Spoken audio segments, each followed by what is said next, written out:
गीता हृदय भगवान का सब ज्ञान का शुभ सार है। इस शुद्ध गीता ज्ञान से ही चल रहा संसार है। गीता परम विद्या सनातन सर्वशास्त्र प्रधान है। पर ब्रह्म रूपी मोक्षकारी नित्य गीता ज्ञान है। यह मोह माया कष्ट से तरना जिसे संसार हो, वह बैठे गीता नाव में सुख से सहज में पार।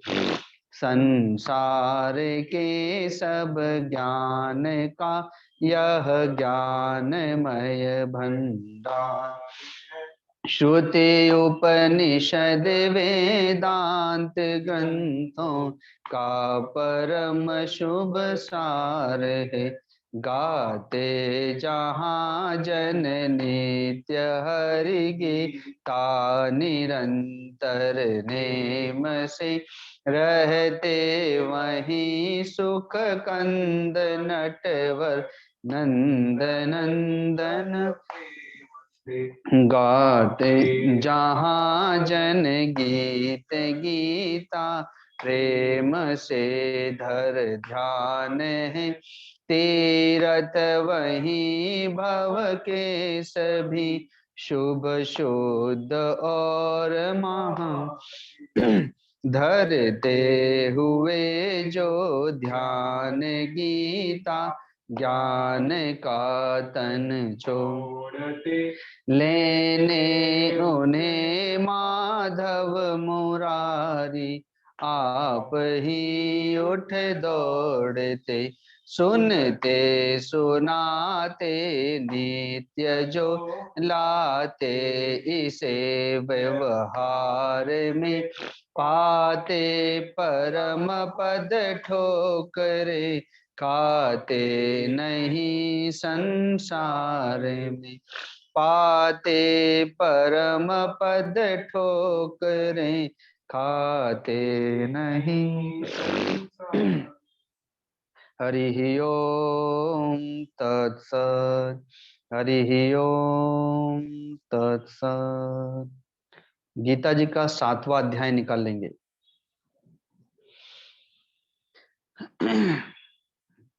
एक ही बार मैं अध्यायों को पढ़ रहा हूं, तो पीछे से आप लोग दोहरा नहीं पाएंगे, इसलिए साथ साथ केवल देख लेंगे और इसे व्यक्तिगत आप लोग रिकॉर्ड कर सकते हैं, ताकि बाद में सुन करके आप पीछे से इसको दोहरा पाएं।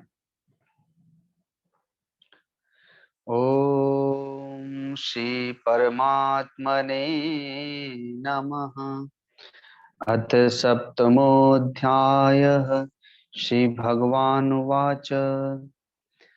मय्यासक्तमनः पार्थ योगं युञ्जन्मदाश्रयः, असंशयं समग्रां मां यथा ज्ञास्यसि तच्छृणु। ज्ञानं तेऽहं सविज्ञानमिदं वक्ष्याम्यशेषतः। यज्ञात्वा नेह भूयन्यस् ज्ञातव्यमवशिष्यते। मनुष्याणां सहस्रेषु कश्चिद्यतते सिद्धये, यततामपि सिद्धानां कश्चिन्मां वेत्ति तत्त्वतः। भूमिरापो नलो वायुः खं मनो बुद्धिरेव च, अहंकार इति यं मे भिन्ना प्रकृतिरष्टधा। अपरेयमितस्त्वन्यां प्रकृतिं विद्धि मे पराम्। जीवभूतां महाबाहो ययेदं धार्यते जगत्। एतद्योनीनि भूतानि सर्वाणि त्युपधारय। अहं कृष्णस्य जगतः प्रभवः प्रलयस्तथा मत्तः परतरं नान्यत् किञ्चिदस्ति धनञ्जय। मयि सर्वमिदं प्रोतं सूत्रे मणिगणा इव। रसोऽहमप्सु कौन्तेय प्रभास्मि शशिसूर्योः।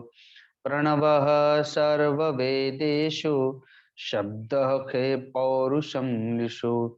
पुण्यो गन्धः पृथिव्यां च तेजश्चास्मि विभावशो। जीवनं सर्वभूतेषु तपश्चास्मि तपस्विषु। बीजं मां सर्वभूतानां विद्धि पार्थ सनातनं। बुद्धिर्बुद्धिमतामस्मि तेजस्तेजस्विनामहम्। बलं बलवतां चाहं कामरागविवर्जितं। धर्माविरुद्धभूतेषु कामोऽस्मि भरतर्षभ। ये चैव सात्विका भावा राजसास्तामसाश्च ये। मत्त एवेति तान् विद्धि न त्वहं तेषु ते मयि। त्रिभिर्गुणमयैर्भावै रेभिः सर्वमिदं जगत् मोहितं नाभिजानाति माम्यभ्यः परमव्ययम्। दैवी हेषा गुणमयी मम माया दुरत्यया। मामेव ये प्रपद्यन्ते मायामेतां तरन्ति ते। न मां दुष्कृतिनो मूढाः प्रपद्यन्ते नराधमाः। माययापहृतज्ञाना आशुरं भावमाश्रिताः। चतुर्विधा भजन्ते मां जनाः सुकृतिनोऽर्जुन। आर्तो जिज्ञासुरर्थार्थी ज्ञानी च भरतर्षभ। तेषां ज्ञानी नित्ययुक्त एकभक्तिर्विशिष्यते। प्रियो हि ज्ञानिनोत्यर्थ महं स च मम प्रियः। उदाराः सर्व एवैते ज्ञाने त्वात्मैव मे मतम्।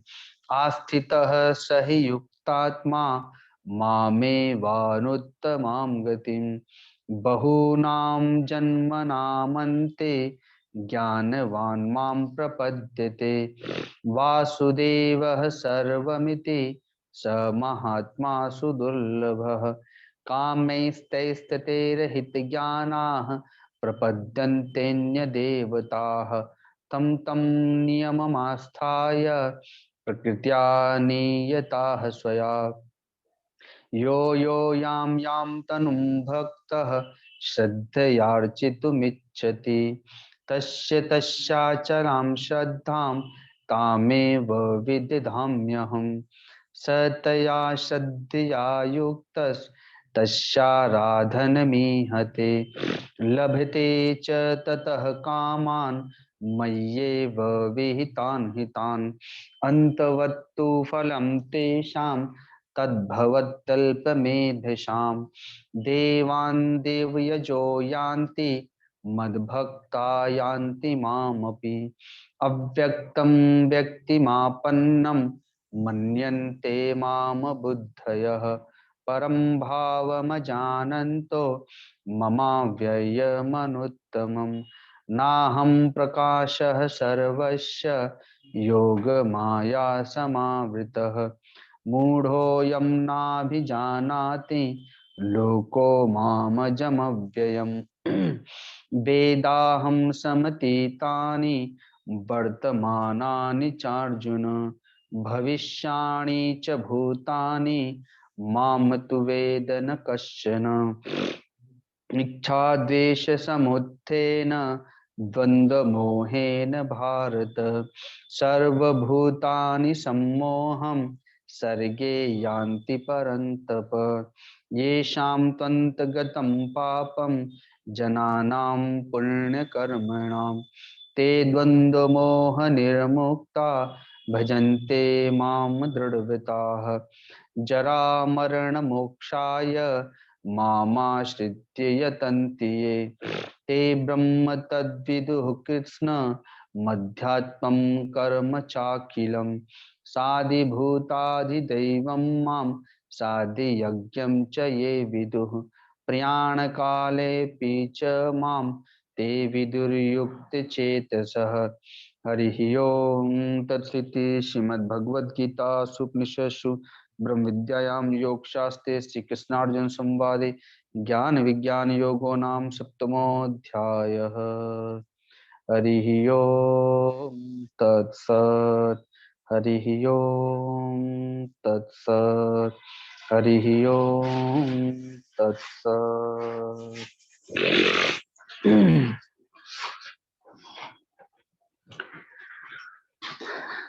श्रीमद् भगवद गीता का छठा अध्याय आत्म संयम योग था, अर्थात संयम करने का।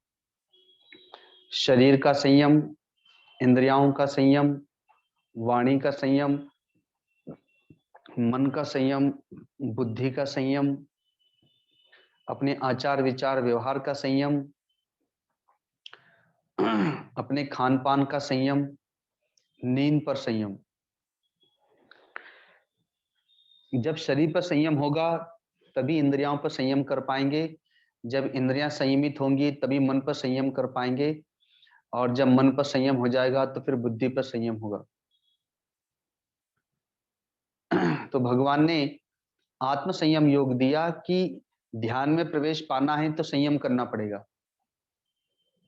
बिना संयम किए हम सोचे कि हम ध्यान में बैठे और परमात्मा ध्यान हमारा लग जाए, ध्यान प्रकट हो जाए, तो ऐसा नहीं हो सकता। युक्ताहार विहारस्य कहकर के भगवान कहते हैं कि आहार विहार आचार विचार जब सब संयमित होंगे तभी जा करके ध्यान में प्रवेश मिलेगा। क्योंकि जैसे बताया था कि हेलीकॉप्टर हवाई जहाज पहले धरती पर एक संयमित गति से दौड़ता है और फिर धीरे धीरे आकाश में प्रवेश कर जाता है, वैसे ही जब हमारा सब कुछ संयमित रहेगा तो आप बैठेंगे और धीरे धीरे मन का संयम होना शुरू हो जाएगा, बुद्धि का संयम होना शुरू हो जाएगा, और फिर हमें सूक्ष्म लोक में प्रवेश मिल जाएगा, ध्यान में प्रवेश मिल जाएगा, प्रकाश नाद आदि प्रकट हो जाएंगे। आत्म संयम योग में मन का एकाग्र होना अत्यंत आवश्यक है। इसीलिए महात्मा अर्जुन ने प्रश्न भी किया था कि ध्यान में तो मन संयमित होगा, मन एकाग्र होगा तभी ध्यान लगेगा, अन्यथा जो ध्यान करने अगर बैठे होंगे तो उन्होंने देखा होगा कि ऐसे इतने विचार नहीं आते, लेकिन जब ध्यान करेंगे तब पता नहीं कहाँ कहाँ के कितने पुराने पुराने विचार आते हैं, बचपन की बातें याद आने लगती हैं केवल ध्यान के समय। तो बैठते हैं ध्यान करने लेकिन विचार ही विचार घेर लेते हैं तो ऊब करके ध्यान छोड़ बैठते हैं। इसीलिए महात्मा अर्जुन ने हम सबके लिए प्रश्न किया कि मन को कैसे वश में किया जाए। तो भगवान कहते हैं अभ्यास और वैराग्य से मन वश में हो सकता है। पहले भी संतों ने, ऋषि महर्षियों ने किया है, आज भी कर रहे हैं और आगे भी करते रहेंगे। सामान्य मनुष्य अपने मन के अनुसार जीवन जीते हैं, इसलिए वो पशुवत जीवन कहलाता है उनका, क्योंकि पशु भी अपने मन से ही चलता है और सामान्य मनुष्य भी अपने मन से ही चलते हैं, तो पशु में और उनमें कोई अंतर नहीं। लेकिन जो गुरु भक्त है, जो भगवान के भक्त हैं, वे गुरु के अनुसार चलते हैं, वे शास्त्र के अनुसार चलते हैं, अपने मन से नहीं चलते। तो मन से वे ऊपर उठ गए। मन वहां पर उत्पात मचाता है लेकिन वे अपने मन की बात नहीं सुनते।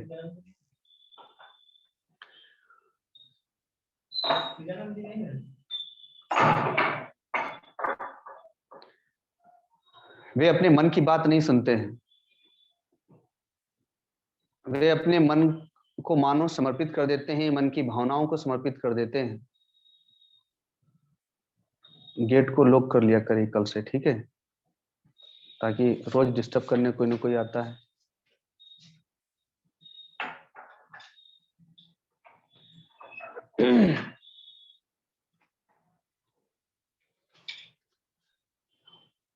तो आत्म संयम योग में अर्थात ध्यान में मन का होना संयम है। मन संयमित होता है अभ्यास और वैराग्य से। बार बार भगवान के नाम का, भगवान के ध्यान का अभ्यास कर रहे हैं और संसार से, विषयों से मन को उपराम भी कर रहे हैं। भगवान ने, महात्मा अर्जुन ने प्रश्न किया कि कोई भगवान का भजन तो कर रहा है लेकिन उसके पास संयम नहीं है, और संयम नहीं होने के कारण से अंतिम समय में भजन भी छूट जाता है, तो उसकी क्या गति होती है?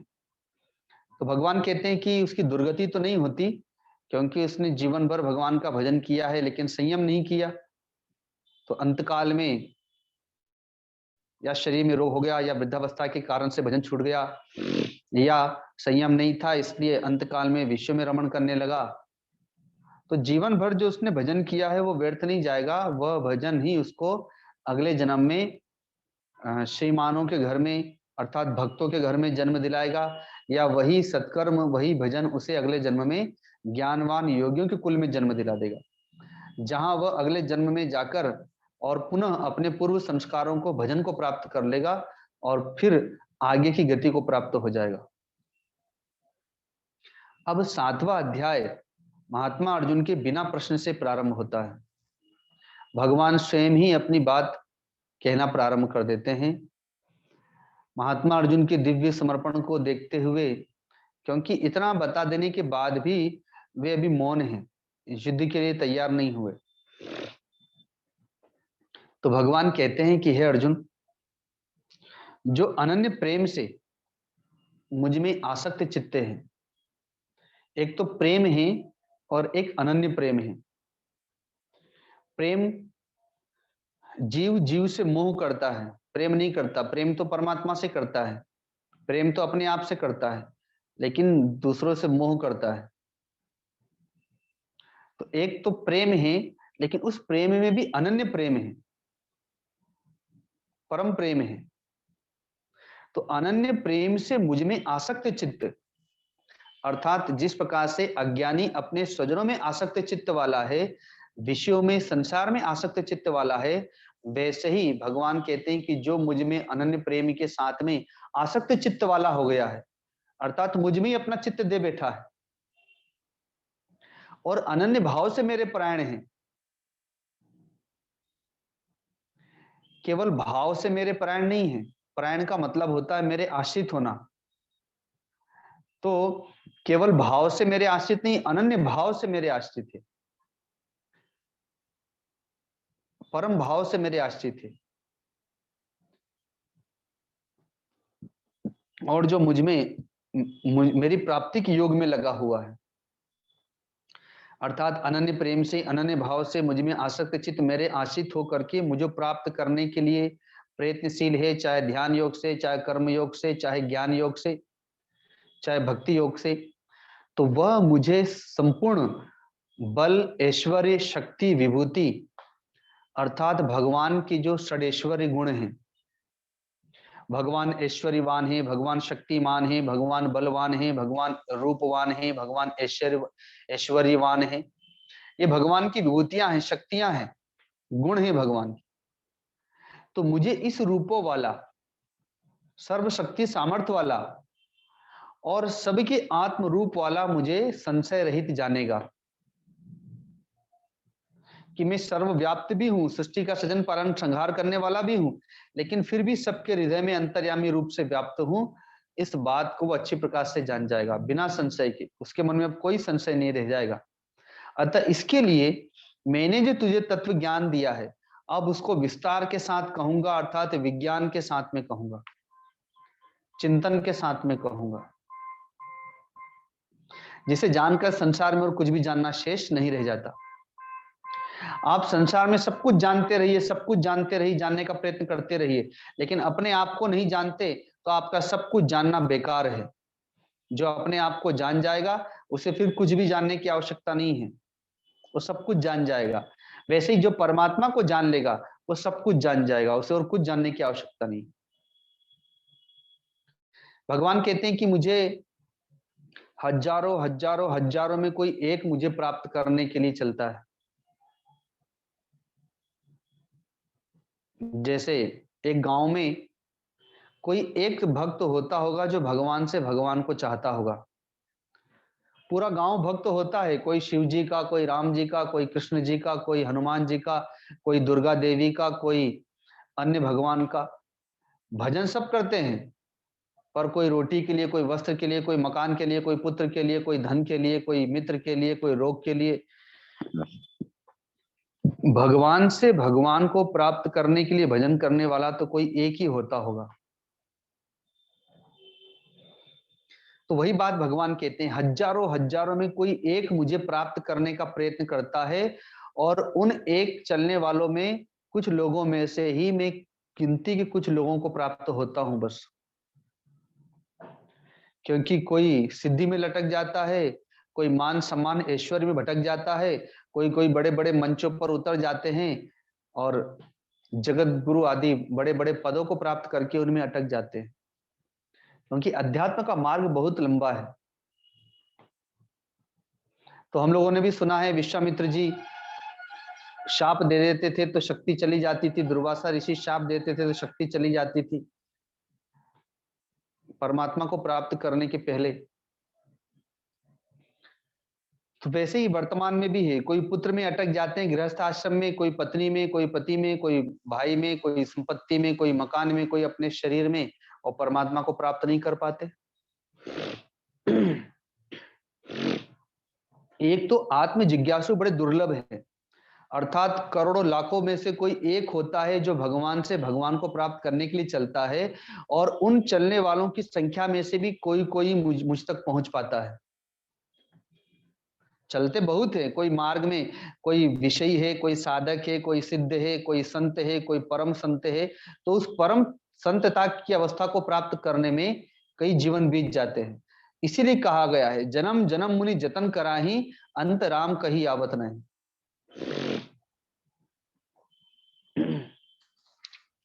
भगवान कहते हैं, पृथ्वी जल अग्नि वायु आकाश मन बुद्धि और अहंकार, ये 8 तत्वों से बना हुआ यह शरीर है। इसे जड़ कहते हैं, परा प्रकृति कहते हैं, अपरा प्रकृति कहते हैं। यह मेरी जड़ प्रकृति है, यह अपरा प्रकृति है। पृथ्वी अग्नि जल वायु आकाश, इन 5 तत्वों से यह शरीर बना है। और मन बुद्धि अहंकार, ये 8 अपरा प्रकृति कहलाती है, जड़ प्रकृति कहलाती है। लेकिन इसमें जो जीवात्मा है, जो जीव है, वही चेतन है।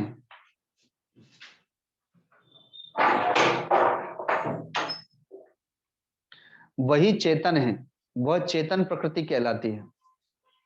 इस जड़ और चेतन के संयोग से ही संपूर्ण भूत प्राणियों की उत्पत्ति हुई है।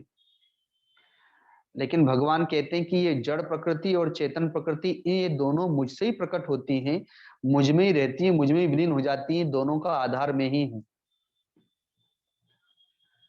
मत परतरम नान्यत किंचित अस्ति धनंजय, मुझसे भिन्न इस संसार में दूसरा कुछ भी नहीं। सब कुछ मुझसे प्रकट होता है, मुझ में रहता है, मुझ में विलीन हो जाता है। इस सारा जगत मुझ में मणियों में, सूत में गुथे हुए मणियों की भांति गुथा हुआ है। जैसे हम फूलों की माला बनाते हैं, एक डोरी होती है, धागा होता है, और उसमें हम फूल चुन लेते हैं और माला बना करके पहनते हैं या पहना देते हैं। वैसे भगवान कहते हैं कि ये एक सूत है, और वो चेतन जो प्रकृति है, जो आत्मा है, वही धागा है। क्योंकि आत्मा सभी शरीरों में एक ही है, मानो वही धागा है, और उसी धागे रूपी, उसी धागे में, उस चेतन आत्मा रूपी धागे में ही ये सारे के सारे शरीर रूपी मणियां गुथी हुई हैं। ये आकाश वायु अग्नि जल पृथ्वी रूपी मणियां, ये पर्वत पहाड़ समुद्र नदियां रूपी मणियां, ये देवी देवता गंधर्व यक्ष राक्षस भूत प्रेत पिशाच रूपी मणियां उस आत्मा रूपी धागे में पिरोई हुई हैं। ये पशु पक्षी कीट पतंगे रूपी मणियां, ये माता पिता भाई बांधो हित मीत नाते रिश्तेदार रूपी मणियां, इसी आत्मा रूपी धागे में पिरोई हुई हैं, जिसे परमात्मा धारण करता है। तो परमात्मा से ही ये मणियां भी प्रकट है, परमात्मा से ही वो धागा भी प्रकट है, और परमात्मा ही उसे धारण करता है, क्योंकि उसका सबका आधार एकमात्र परमात्मा ही है।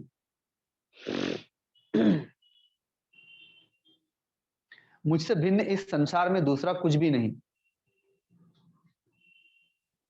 अब भगवान इसी को विस्तार के साथ में कहते हैं कि देखो, जल की आत्मा रस है, वह मैं ही हूं। आकाश की आत्मा शब्द है, वह मैं ही हूं। वेदों की आत्मा ओंकार है, वह मैं ही हूं। तथा उसी प्रकार सूर्य और चंद्रमा में जो प्रकाश है, वह मैं ही हूं। पुरुषों में जो पुरुषत्व है, पृथ्वी में जो गंध है, अग्नि में जो तेज है, संपूर्ण भूतों में जो उनका जीवन है, वह मैं ही हूं। तो संक्षेप में ही इसका हम अभी विस्तार नहीं कर रहे हैं। जल में मैं रस हूं।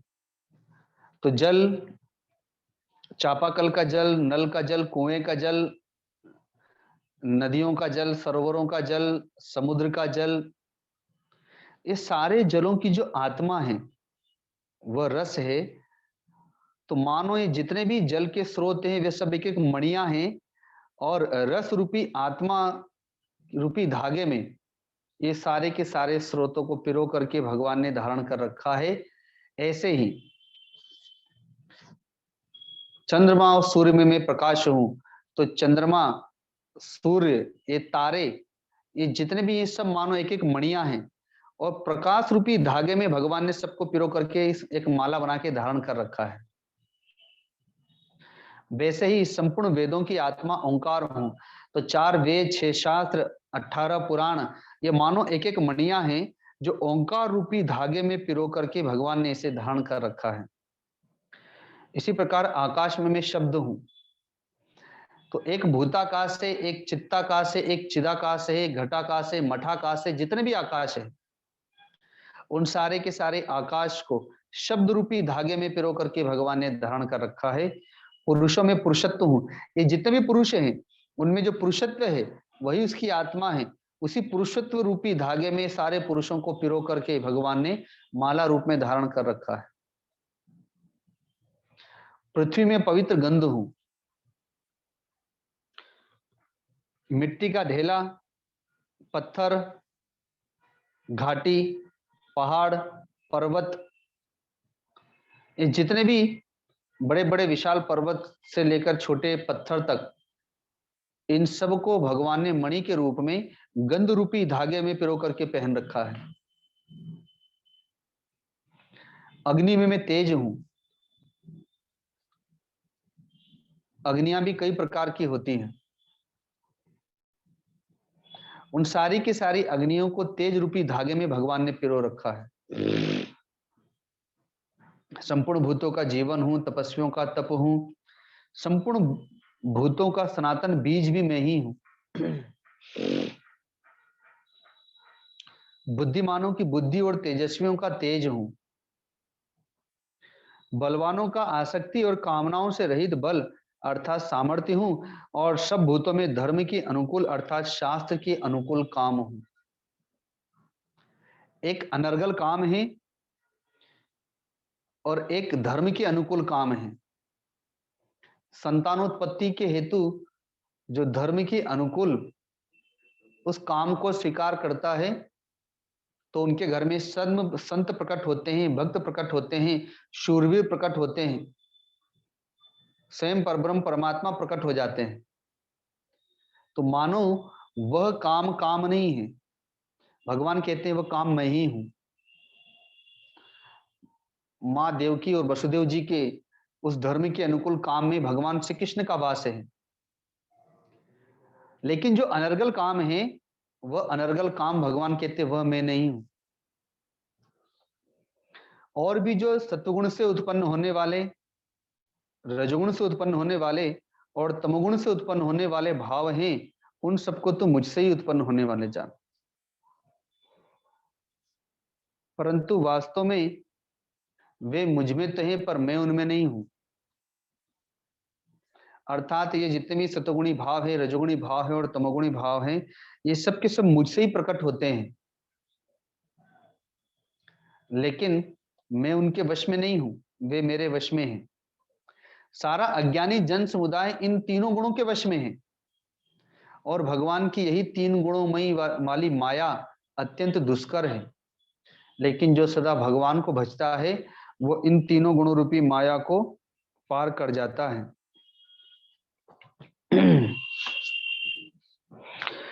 भगवान कहते हैं कि माया के द्वारा जिनका ज्ञान हर लिया गया है, माया के कारण से ही मैं और मोर तोड़ते माया, मैं शरीर हूं ये माया है, ये मेरे स्वजन भाई बांधव है ये भी माया है, ये मेरी धन संपत्ति है यह भी माया है।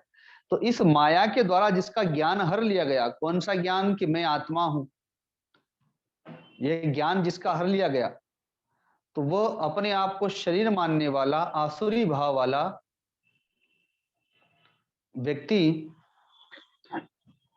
मनुष्यों में नीच और दूषित कर्मों को करने वाला होता है। वह तमोगुणी कर्म करने लगता है, रजोगुणी कर्म करने लगता है। लेकिन जो उत्तम कर्म करने वाले हैं, श्रेष्ठ कर्म करने वाले हैं, ऐसे चार प्रकार के भक्त मुझे भजते हैं। उनमें आर्थ, अर्थार्थी, जिज्ञासु और ज्ञानी, ये चार प्रकार के मेरे भक्त हैं। भगवान कहते हैं कि ये सभी उदार हैं, लेकिन ज्ञानी तो मेरी आत्मा ही है, इसलिए ज्ञानी मुझे अत्यंत प्रिय है। आर्थ वह है जो दुख के लिए, दुख को दूर करने के लिए, कष्ट को दूर करने के लिए भगवान का भजन करता है, वो आर्त भक्त है। जो धन संपत्ति के लिए, रोटी वस्त्र मकान के लिए भगवान का भजन करता है, वो अर्थार्थी भक्त है। जो भगवान को प्राप्त करने के लिए भगवान का भजन करता है, वह जिज्ञासु भक्त है। और जो भगवान को प्राप्त करके सदा भगवान में ही रमण करता रहता है, वह ज्ञानी भक्त है। ये चार प्रकार के भक्त हैं। अब हमें देखना है कि हम इन चारों श्रेणियों में से कौन से भक्त हैं। यदि हम अपने दुख को, कष्ट को दूर करने के लिए भगवान को पुकार रहे हैं और भगवान का भजन कर रहे हैं, तो हम भी आर्त भक्त हैं। मां द्रौपदी आर्त भक्त थी, सुग्रीव आर्त और अर्थार्थी दोनों प्रकार के भक्त हैं, और गजराज आर्त भक्त हैं। कष्ट से निवारण के लिए मां द्रौपदी ने पुकारा, गजराज ने पुकारा, भगवान ने कष्ट दूर किया, लेकिन उसके बाद में वो भगवान के संपूर्ण भक्त बन गए। सुग्रीव आर्त भक्त भी है, अर्थार्थी भक्त भी है। भगवान ने वाली का वध कर दिया और राज्य दे दिया, तो भगवान को भूल गया। कहीं कहीं पर सुदामा जी को लोग कहते हैं कि वो अर्थार्थी भक्त थे, लेकिन ऐसा नहीं है। अर्थार्थी अर्थात धन के लिए भगवान की भक्ति करते, तो धन मिलने के बाद भगवान को भूल गए होते, लेकिन वो फिर भी अपना भजन ही करते रहते हैं, कुटिया में ही रहते हैं, इसलिए वे अर्थार्थी भक्त नहीं है। जो धन की कामना से भगवान का भजन करता है, वो अर्थार्थी भक्त है। आत्म जिज्ञासु, जो भगवान को प्राप्त करने के लिए भगवान का भजन करता है, ये साधक गण जो सब कुछ त्याग करके ब्रह्मचारी बन करके गुरु की शरण में जाते हैं, वे आत्म जिज्ञासु भक्त हैं, जो अपने आप को जानने आए हैं, जो परमात्मा को जानने आए हैं। और एक ज्ञानी भक्त है, जिसने सदगुरु से ज्ञान सुन लिया, ज्ञान धारण कर लिया और सदा उस ज्ञान में ही रमण करता रहता है। तो ये चार प्रकार के भक्त हैं भगवान के। भगवान कहते हैं कि बहुत जन्मों के अंत में सब कुछ वासुदेव ही है। वासुदेव सर्वमिति स महात्मा सुदुर्लभ, बहुनाम जन्म नाम अंते ज्ञानवान माम प्रपद्यते। बहुत जन्मों के अंत के जन्मे जो सब कुछ वासुदेव ही है, ऐसा जान करके उसमें स्थित रहता है, वो महात्मा अत्यंत दुर्लभ है। गोस्वामी तुलसीदास जी भी कहते हैं, सिया राम मैं सब जग जानी, करूं प्रणाम जोरी जुग पानी। ये बहुत जन्मों की तपस्या, बहुत जन्मों का साधन करते करते करते करते अंत के जन्म में ये भाव प्राप्त होता है कि यहाँ पर दूसरा तो कुछ है ही नहीं, वासुदेव सर्वमिति, सब कुछ भगवान ही बने हुए हैं। वो महात्मा अत्यंत दुर्लभ है। क्यों? तो ये स्थिति क्यों प्राप्त नहीं हो पाती? इसलिए कि भोगों की कामना मन में है, विषयों की कामना मन में है, संसार की कामना मन में है, स्वजनों की कामना मन में है। अतः उन भोगों की कामना के द्वारा जिनका ज्ञान हर लिया गया है, अतः वे उन कामनाओं की पूर्ति के लिए देवताओं का भजन करने लगते हैं, और भजन करके तपस्या करके देवताओं से उन भोगों को प्राप्त कर लेते हैं, उनकी कामनाएं पूर्ति हो जाती है। तो देवताओं को भजने वाले देवताओं को प्राप्त होते हैं और भगवान का भजन करने वाले भगवान को प्राप्त होते हैं।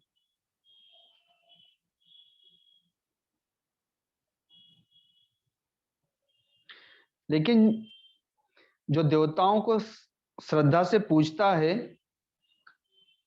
उनकी श्रद्धा को मैं देवताओं के प्रति स्थिर कर देता हूं, उन्हें विचलित नहीं करता।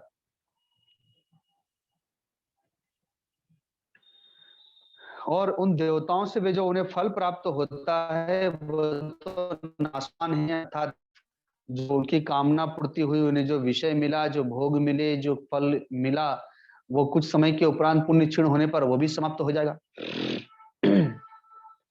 तो देवताओं को पूजने वाले देवताओं को प्राप्त होते हैं, लेकिन मेरा भक्त चाहे जैसे भी मुझे भजे, अंत काल में फिर वो मुझे ही प्राप्त होता है। फिर कहते हैं कि बुद्धिहीन मनुष्य मेरे अनुत्तम अविनाशी परम भाव को न जानने से मन बुद्धि से परे मुझ सच्चिदानंद घन परमात्मा को मनुष्य की भांति जन्मकर व्यक्ति भाव को प्राप्त हुआ मानते हैं। अर्थात अपने आप को भी शरीर मानते हैं, गुरु को भी शरीर मानते हैं, और भगवान को भी कहते हैं कि वो भी तो जन्म लिए थे, वो भी तो शरीर वाले ही हैं।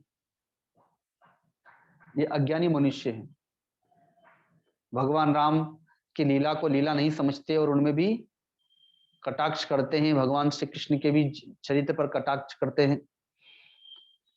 तो वो बुद्धिहीन मनुष्य हैं, पशुवत मनुष्य हैं, क्योंकि भगवान की योग माया उनकी बुद्धि को हर लेती है। भगवान कहते हैं अपनी योग माया से छुपा हुआ मैं सबके प्रत्यक्ष नहीं होता, इसलिए अज्ञानी जन समुदाय भी मुझे जन्मने मरने वाला मानता है, जबकि मैं सबके भूत भविष्य वर्तमान को जानता हूं।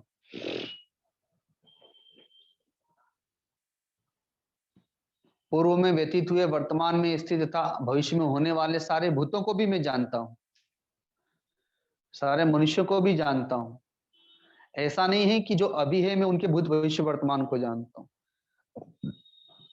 जो आज तक सृष्टि में हो चुके हैं उन सबके भूत भविष्य वर्तमान को जानता हूं। जो वर्तमान में ही उनके भूत भविष्य वर्तमान को जानता हूं।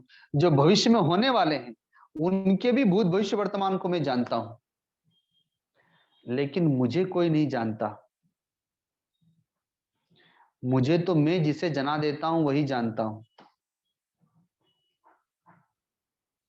इसलिए कहा गया है कि मोहे जाने नारे अर्जुन मोरे बिना, चाहे लाख जतन करे कोई अपना, पर मुझे जाने नारे अर्जुन मोरे बिना। अर्थात मैं जब तक किसी को न जनाऊं तब तक कोई मुझे जान नहीं पाता, चाहे लाख प्रयत्न कर ले।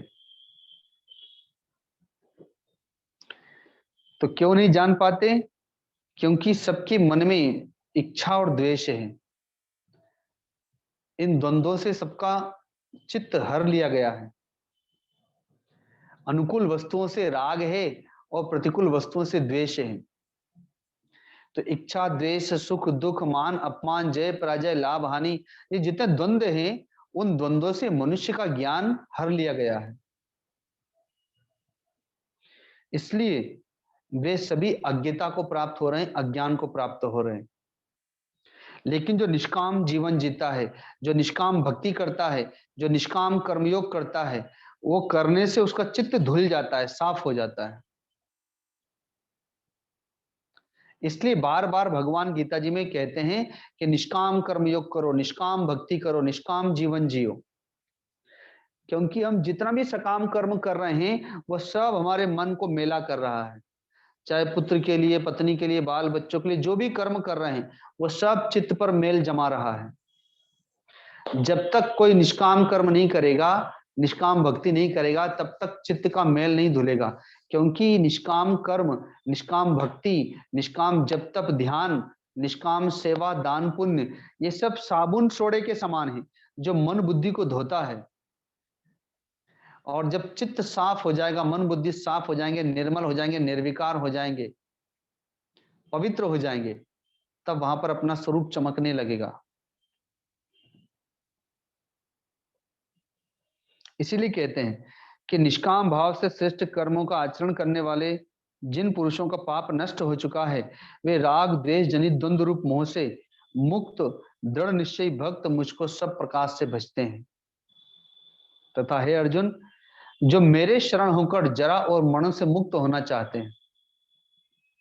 कोई कोई व्यक्ति वृद्धावस्था के भय से भगवान की शरण में चला जाता है। किसी बूढ़े को देखा, जैसे भगवान बुद्ध ने एक बूढ़े व्यक्ति को देखा तो उन्हें वैराग्य हो गया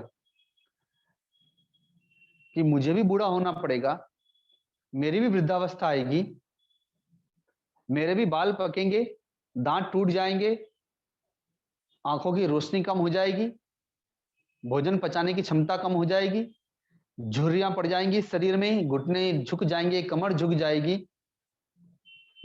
अत्यंत जर्जर शरीर हो जाएगा, विभत्स कुरूप शरीर हो जाएगा।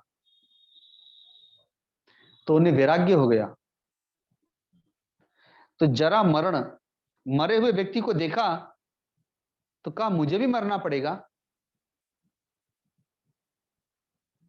तो उन्हें वैराग्य हो गया। तो वही बात भगवान कहते हैं कि जो मेरे शरण होकर जरा और मरण से छूटने के लिए यत्न करते हैं,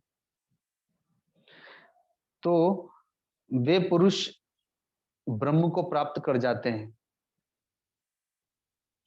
और केवल ब्रह्म को ही प्राप्त नहीं करते, जो एक बार मेरी शरण में आ जाता है, चाहे वो जैसे भी आया हो, मैं उसे अधिभूत जना देता हूं, अधिदेव जना देता हूं, अधियज्ञ जना देता हूं, अधिकर्म जना देता हूं, अध्यात्म को जना देता हूं, और अपने आप को अर्थात परब्रह्म परमात्मा को भी प्राप्त करा देता हूं।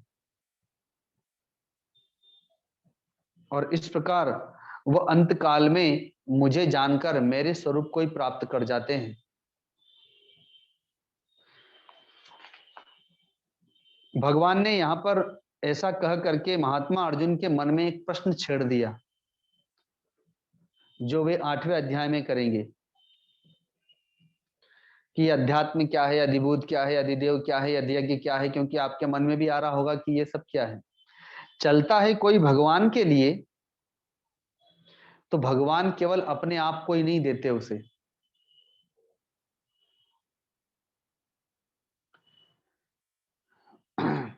एक अत्यंत ही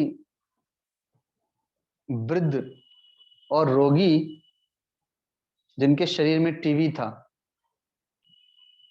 रोग था, वो गुरुदेव की शरण में आए। बहुत खांसते थे, वृद्ध शरीर था, रोगी शरीर था, शरण में आए। पहले से ही वो साधु वेशधारी थे, पर उन्होंने वो अपने मन से ही संन्यास लिया था, अर्थात लाल कपड़े पहन लिए थे, और सारा जीवन वो गांजा भांग ही पीते रहे, तो शरीर खराब हो गया था। तो वो गुरुदेव की शरण में आए और उन्होंने उसी समय से गांजा भांग छोड़ दिया। बड़ी बात थी एक बार सब छूट जाना। कुछ दिनों के उपरांत उनकी शरणागति को, उनकी भक्ति को देख के गुरुदेव ने उन्हें संन्यास दे दिया और नाम रख दिया सच्चिदानंद। वे आए हैं अपनी मुक्ति के लिए, तो गुरुदेव ने संन्यास दे दिया। तो केवल भगवान को ही देना है ऐसा नहीं है, अधिभूत दे दिया, अर्थात उनके शरीर में जो रोग था वो रोग दूर हो गया। और ये बात लगभग 2002-3 के आसपास की है, और तब से लेके उनका शरीर अभी 1 साल पहले गया है 2021 में, अर्थात 17-18 साल तक उनका शरीर रह गया। तो टीबी जैसा भयानक रोग जिसने शरीर के रक्त मांस को चाट लिया था, केवल हड्डी हड्डी लगते थे वे, लेकिन 16-17 साल तक भजन करने के लिए शरीर दे दिया, अर्थात अधिभूत दे दिया। अधिदेव जो मन संसार में भटकता रहता था, जो गांजा भांग में लगा रहता था, अब वो मन भक्तिमय हो गया। हम लोग के पास भी वो बैठते थे तो यही कहते थे कि ये शरीर तो चला गया था स्वामी जी, ये तो गुरुदेव की कृपा है, जो अब ये जो जीवन मिला है वो तो अपने गुरुदेव का है। अब तो बस उनकी शरण में, उनके स्मरण में ये जीवन बीत जाए, मैं तो यही बहुत धन्य समझता हूँ। और सच में 16-17 साल वो आश्रम में ही रहे और गुरुदेव ने उनको सेवा क्या दी थी? दरवाजे का द्वारपाल बनाया था भागीरथी धाम में, जिसको हम लोग गेट कीपर कहेंगे। तो कुछ नहीं करते थे, बस वहीं गेट पर बैठे रहते थे और गुरुदेव ने जो मंत्र दे दिया उसका जप करते रहते थे। सुबह शाम संध्या करते थे और पाठ करते थे, बाकी बस वहीं पहरेदारी देते थे वो। तो मन लग गया, अधिभूत दे दिया, शरीर ठीक कर दिया, मन भगवान में लग गया और अधिक कर्म अर्थात सेवा मिल गई, गुरु की सेवा मिल गई उन्हें, द्वारपाल बन गए। जो जो द्वारपाल भगवान श्री राम बने थे, यज्ञ की रक्षा कर रहे थे विश्वामित्र जी के, वही द्वारपाल की सेवा उन्हें मिल गई और अधियज्ञ आध्यात्मिक चित्त दे दिया। जब वो कभी भंडारे में कहीं जाते थे तो वहां से उन्हें जो भी मिलता था, कभी वस्त्र मिलते थे, कभी छाता, कभी जूता, कभी दक्षिणा, तो वो आते थे, अगर गुरुदेव हैं तब तो सब गुरुदेव के चरणों में समर्पित कर देते थे, दक्षिणा से लेकर के जो कुछ भी, अपने पास कुछ भी नहीं रखते थे। और अगर उस समय गुरुदेव आश्रम पर नहीं है तो हम लोग रहते थे, हम लोग को लाके देते थे, कहते थे ये भी, ये गुरुदेव का है, ये भी गुरुदेव का है, ये भी गुरुदेव का है और ये दक्षिणा भी गुरुदेव की। अर्थात चित्त जो है वो आध्यात्मिक हो गया था, इसे अधियज्ञ कहते हैं। और अध्यात्म अपने स्वरूप को जानना ही अध्यात्म है। शरीर छोड़ने के कुछ दिन पूर्व, अर्थात 2-3 दिन पूर्व से ही, 3-4 दिन पहले से ही उन्होंने सब कुछ खाना पीना छोड़ दिया था, केवल चम्मच से मुख में गंगा जल डाला जाता था। जबकि वो देख भी रहे हैं, बोल भी रहे हैं, लेकिन फिर भी उन्होंने 2-3 दिन पहले से ही सब कुछ जान करके छोड़ दिया था और कहते थे कि बस अब मेरी जाने की तैयारी है, अब मैं गंगा जी में ही जाऊंगा, और बस गुरुदेव का स्मरण करते थे। तो मैं उस समय कहीं यात्रा से ही आया था, शायद राजस्थान की यात्रा से लौट करके आया था, तो मुझे पता चला कि उनका स्वास्थ्य ठीक नहीं है। और हरिद्वार में गुरुदेव थे, गुरुदेव के पास गए वे और दर्शन करके, और उन्होंने यही कहा कि मैं गंगा जी के तट पर ही रहना चाहता हूँ, भागीरथी धाम में ही, ऋषिकेश वाले में। तो वापस वहीं भेजा गया उनको। तो मुझसे उनका बड़ा प्रेम था, तो मुझे लगा कि कहीं ऐसा ना हो कि अब वो मेरी प्रतीक्षा ही कर रहे हो, तो मुझे भी चलना चाहिए। तो मैं आया, उनसे भेंट किया, तो बस देख करके मुस्कुराए, कुछ बोले नहीं। मैंने उनको कुछ बोला, लेकिन फिर वो सम शांत रहे। और 3 दिनों तक ना वो कुछ खाते हैं ना पीते हैं, बस चम्मच से कुछ थोड़ा सा गंगा जल डाल दिया जाता था और सम शांत रहते थे। और 3 दिनों के उपरांत फिर वो ब्रह्मलीन हो गए। तो वही बात भगवान कहते हैं कि कोई जरा से, कोई मरण से मुक्त होने के लिए, कोई संसार के कष्ट से मुक्त होने के लिए मेरी शरण में आता है, तो ऐसा नहीं है कि वो आया तो उसको सीधे ब्रह्म ही दे दूंगा या केवल ब्रह्म ही दूंगा, ऐसा भी नहीं है। जब भगवान आएंगे तो अपनी शक्ति को, अपनी विभूति को भी तो अपने साथ में लेके आएंगे, भगवान अकेले थोड़ी आएंगे। तो वही बात मानो भगवान यहाँ पर कहते हैं, जिसका विस्तार हम लोग अगले अध्याय में करेंगे। तो एक छोटे से भजन के माध्यम से वाणी को यहीं विराम देंगे। पत्ते पत्ते में पत्ते पत्ते में ही झांकी भगवान की। किसी सूझ वाली आंख ने पहचान ली, पत्ते पत्ते में ही झांकी भगवान की। किसी सूझ वाली आंख ने पहचान ली, पत्ते पत्ते में, पत्ते पत्ते में।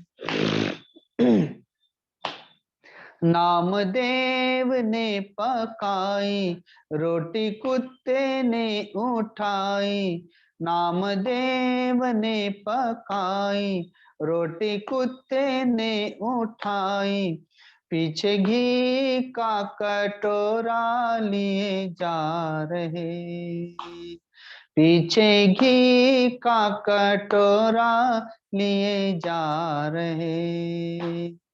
प्रभु रुखी ही न खाओ, थोड़ा घी तो लेते जाओ, प्रभु रुखी ही न खाओ, थोड़ा घी तो लेते जाओ, क्यों रूप तुम मुझे से छिपा रहे, क्यों रूप तुम मुझे से छिपा रहे।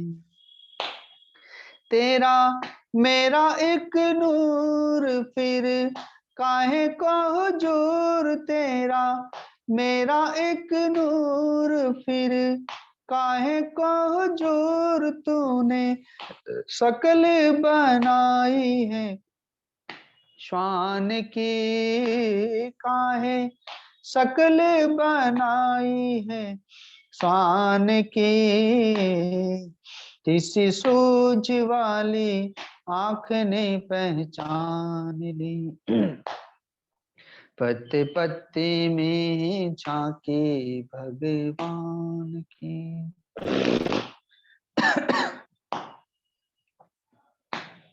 सूझे मीरा की निराली, पी गई जहर की प्याली, सूझे मीरा की निराली, पी गई जहर की प्याली, ऐसा गिरधर बसाया हर सांस में, ऐसा गिरधर बसाया हर श्वास में।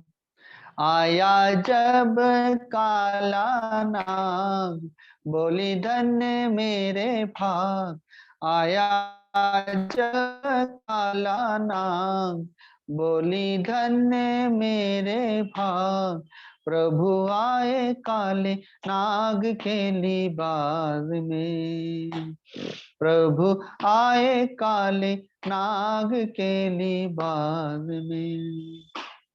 सुनो सुनो कर तार कारे कृष्ण मुरार, सुनो सुनो कर तार काले कृष्ण मुरार, यह महिमा जगत पालनहार की, यह महिमा जगत पालनहार की।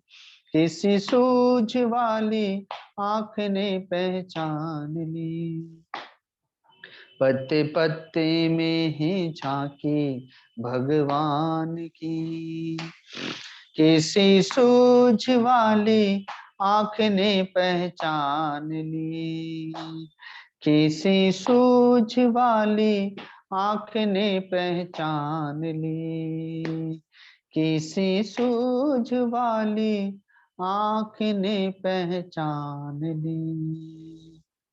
बोलिए सदगुरुदेव भगवान की, परम गुरुदेव महाराज की, सत्य सनातन धर्म की, गौ माता की, श्री गंगा मैया की, सब संतों की, सब भक्तों की। ओम नमः पार्वती पते हर हर महादेव। जो भक्त प्रणाम करना चाहेंगे वे प्रणाम कर लेंगे।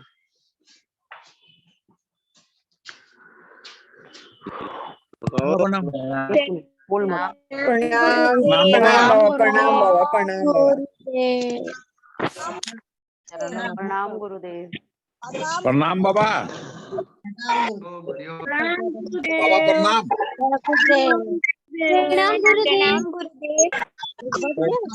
जय गुरुदेव। प्रणाम बाबा। गुरुदेव को प्रणाम। प्रणाम गुरुदेव। बंद कर दीजिए। प्रणाम गुरुदेव। प्रणाम महाराज जी, प्रणाम। प्रणाम गुरुजी। प्रणाम महाराज जी। प्रणाम गुरुजी। हरिओम स्वामी जी, हरिओम हरिओम स्वामी जी, प्रणाम। प्रणाम गुरुजी।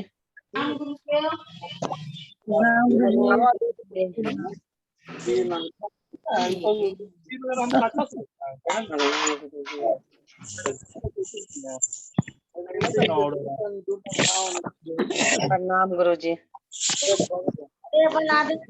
चटनी। प्रणाम गुरुजी। बना लेना। प्रणाम गुरुजी। प्रणाम गुरुजी। प्रणाम ये जितना ही प्रणाम गुरुजी।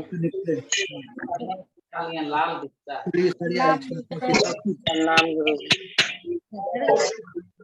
प्रणाम बाबा। प्रणाम गुरुजी।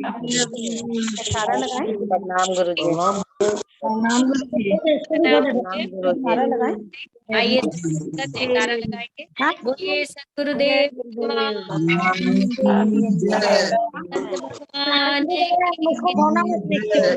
मैया की जय, माता की जय, माता की जय, महादेव की जय, आज के आनंद की जय।